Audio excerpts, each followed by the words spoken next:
Welcome বন্ধুরা, এডি take চ্যানেলে আপনাদের সকলকে জানাই স্বাগত। বন্ধুরা, আপনারা হোম স্ক্রিনে দেখতেই পাচ্ছেন, এটা হচ্ছে ভারতীয় নির্বাচন কমিশনারের একটি ওয়েবসাইট।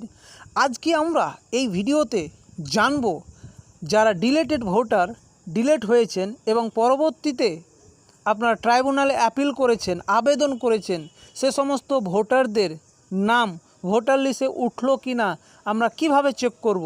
আপনারা দেখতেই পাচ্ছেন আমি যে ওয়েবসাইটে প্রবেশ করে আছি, এটা হচ্ছে আমাদের ভারতীয় নির্বাচন কমিশনারের একটি ওয়েবসাইট।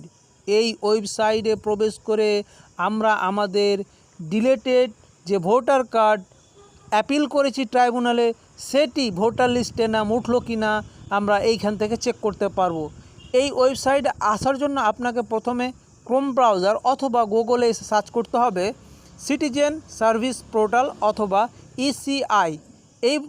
এই বলে সার্চ করে আপনাদেরকে এই ওয়েবসাইটে নিয়ে চলে আসবে। এসে আপনারা এখানে দেখতে পাবেন যে সাবমিট অ্যাপিল।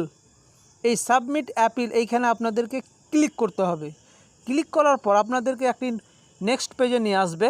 নেক্সট পেজে আসার পর এইখানে যে দেখতে পাচ্ছেন track appeal for individual under adjudication, অর্থাৎ যে সমস্ত ভোটারেরা আন্ডার অ্যাডজুডিকেশন থেকে ডিলেট হয়েছে, সে সমস্ত ভোটারেরা যারা ট্রাইব্যুনালে আপিল করেছেন, সেই সমস্ত ভোটারেরা এই অপশানে ক্লিক করে আপনাদের যে ভোটার কার্ড ডিলেট হয়েছে, অর্থাৎ আপনি যে ডিলেটেড ভোটার, সেটা চেক করতে পারবেন আপনার নামটি ভোটার লিস্টে উঠলো কি না।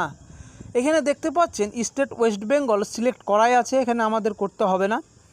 তারপরে দেখতে পাচ্ছেন এন্টার এপিক নাম্বার, অর্থাৎ আপনি যে ডিলেট হয়েছেন আপনার যে ভোটার কার্ডের এপিক নাম্বার আপনাকে সেটা এন্টার করতে হবে। তো আমি আমার এপিক নাম্বারটা এন্টার করছি।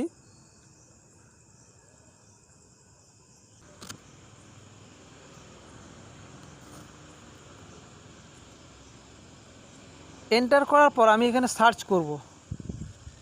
সার্চ করার পর দেখতেই পাচ্ছেন এটা হচ্ছে আমার অ্যাপিল আইডি। আমি অ্যাপিল যে করেছি ট্রাইব্যুনাল, এটা হচ্ছে আমার অ্যাপিল আইডি নাম্বার। আর এটা হচ্ছে আমার ভোটার কার্ডের এপিক নাম্বার এবং স্ট্যাটাসটা আমার পেন্ডিং অবস্থায় আছে, অর্থাৎ কোনো কাজ হয়নি। আমার ট্রাইব্যুনালে অ্যাপিল যেভাবে করেছি ওইভাবেই পড়ে আছে, আমার কোনো কাজ হয়নি, পেন্ডিং অবস্থায় আছে। যাদের কাজ হয়েছে এই স্ট্যাটাসের এইখানে লেখা থাকবে ইনক্লুডেড, পেন্ডিংয়ের জায়গায় লেখা থাকবে ইনক্লুডেড, অর্থাৎ তার ডিলেট হওয়া ভোটার কার্ডটি ভোটার লিস্টে ইনক্লুড করা হয়েছে, অর্থাৎ যোগ করা হয়েছে। তো বন্ধুরা, এইভাবে আপনারা আপনাদের অ্যাপিলটিকে চেক করতে পারবেন ট্রাইব্যুনালে আপনার নাম উঠলো কি না, অর্থাৎ ভোটার লিস্টে আপনার নামটা উঠা হলো কি না। বন্ধুরা, এই ভিডিওটি যদি ভালো লেগে থাকে তাহলে অবশ্যই লাইক দিয়ে পাশে থাকবেন এবং চ্যানেলটিকে সাবস্ক্রাইব করবেন।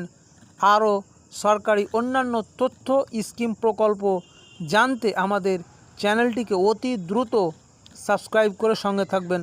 দেখা হচ্ছে পরের কোনো ভিডিওতে।